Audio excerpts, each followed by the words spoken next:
Assalamualaikum warahmatullahi wabarakatuh. Saya dan teman-teman saya dari kelompok 2 ingin menjelaskan tentang pewaris dalam hukum Islam dan ketentuan wasiat dalam hukum Islam yang akan dijelaskan oleh teman-teman saya. Cara-cara pewarisan dalam hukum Islam atau dalam hal ini di pengadilan agama terdapat ada dua cara, yaitu volunteer dan contentious. Untuk volunteer sendiri terbagi menjadi dua, yaitu penetapan ahli waris dan penetapan mengenai harta peninggalan. Untuk penetapan ahli waris, yaitu pemohon menetapkan orang-orang yang berhak mendapatkan warisan dari seorang pewaris. Dan untuk penetapan mengenai harta peninggalan, yaitu pemohon menetapkan harta-harta mana saja yang merupakan tirkah dan mana yang bukan berkaitan dengan harta bersama. Untuk yang nomor 2 yaitu contentious. Contentious yaitu terbagi menjadi gugatan pembagian harta waris. Gugatan pembagian harta waris sendiri yaitu umumnya karena salah satu ahli waris enggan membagi waris atau menguasai objek waris, atau objek telah dipindah tangankan ke pihak ketiga tanpa persetujuan ahli waris yang lain. Baik, pembahasan selanjutnya yaitu tentang pengertian wasiat.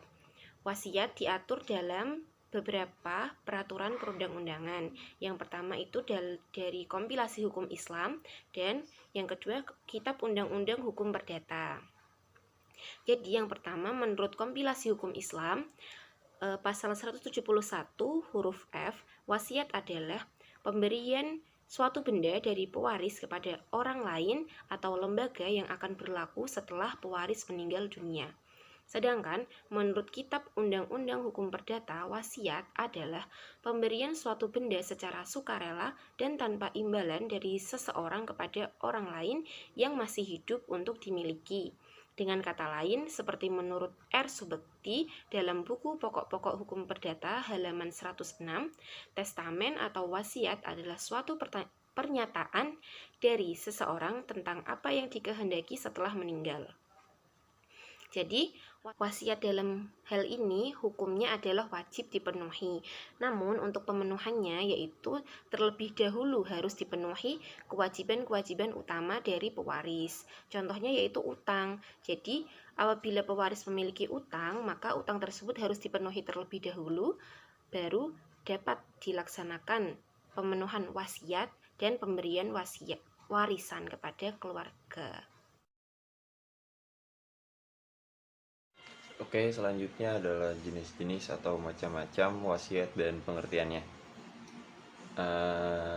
Di sini saya akan menjelaskan dua bentuk wasiat menurut isinya. Yang pertama, wasiat pengangkatan atau waris erfstelling, atau pemberi wasiat memberikan harta kekayaannya dalam bagian atau seluruhnya, setengah atau sepertiga. Pemberi wasiat tidak menyebutkan secara spesifik benda atau barang apa saja yang diberikan kepada penerima wasiat. Ini sesuai dengan pasal 954 KUH Perdata. Yang kedua itu hibah wasiat atau ligat. Pemberi wasiat memberikan beberapa barang-barang secara spesifik dari suatu jenis tertentu kepada pihak tertentu. Ini sesuai dengan pasal 957 KUH Perdata. Dan menurut pasal 931 KUH Perdata, wasiat menurut bentuknya. Yang pertama, wasiat holografis. Jenis surat ini ditulis dan ditandatangani sendiri oleh pewaris. Setelah itu, surat akan dibawa ke kantor notaris untuk dibuatkan akta penyimpanannya yang ditandatangani oleh notaris beserta 2 orang saksi. Sesudah dibuatkan aktanya yang telah ditandatangani oleh pewaris, notaris, dan para saksi, maka testamen tersebut punya kekuatan yang sama dengan wasiat umum. Yang kedua yaitu wasiat umum.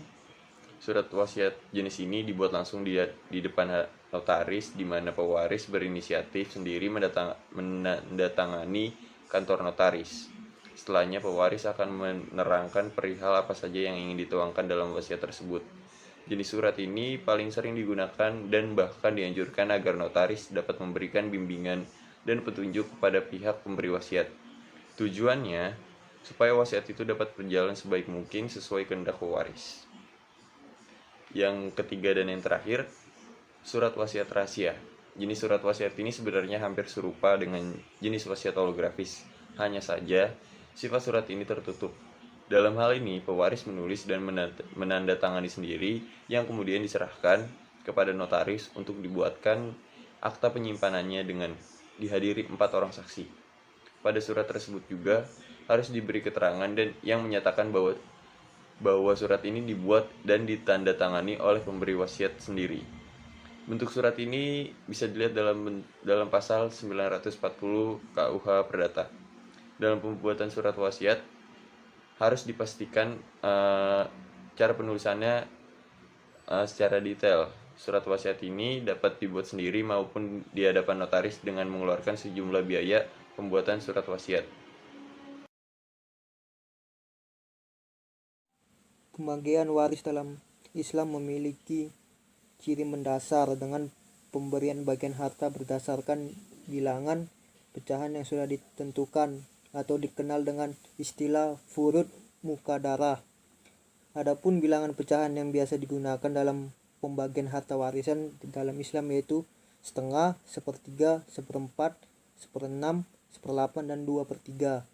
Bilangan pecahan berderet ini merupakan bentuk penyederhanaan untuk memudahkan ahli waris mengetahui berapa hak yang ia dapatkan dari warisan tersebut.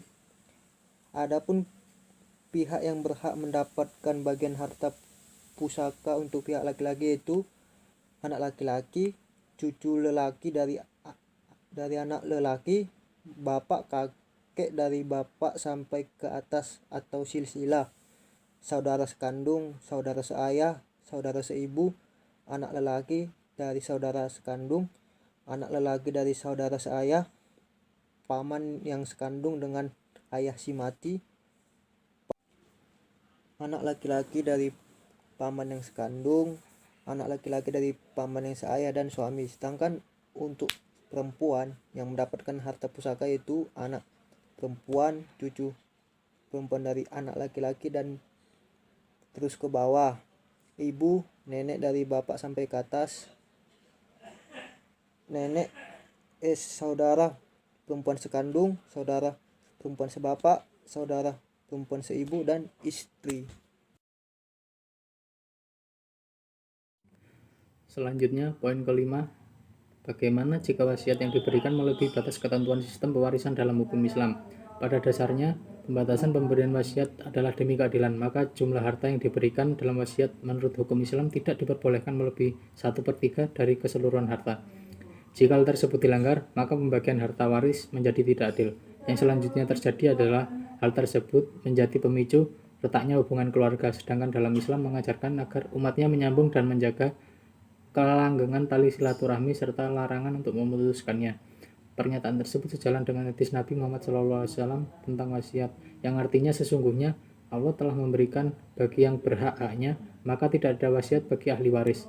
Jika ditafsirkan, makna hadis tersebut kurang lebih adalah harta pewaris merupakan hak dari ahli waris secara mutlak karena hubungan kekerabatan.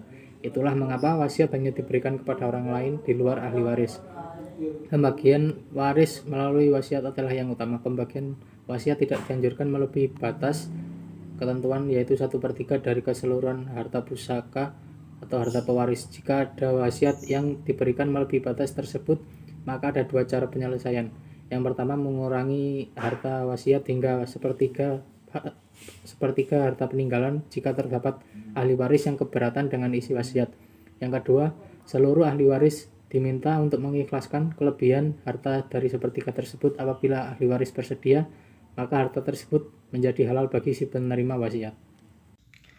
Sekian, terima kasih buat teman-teman yang telah menjelaskan tentang pewaris dalam hukum Islam, dan terima kasih buat teman-teman yang telah mendengarkan, semoga bermanfaat buat kedepannya.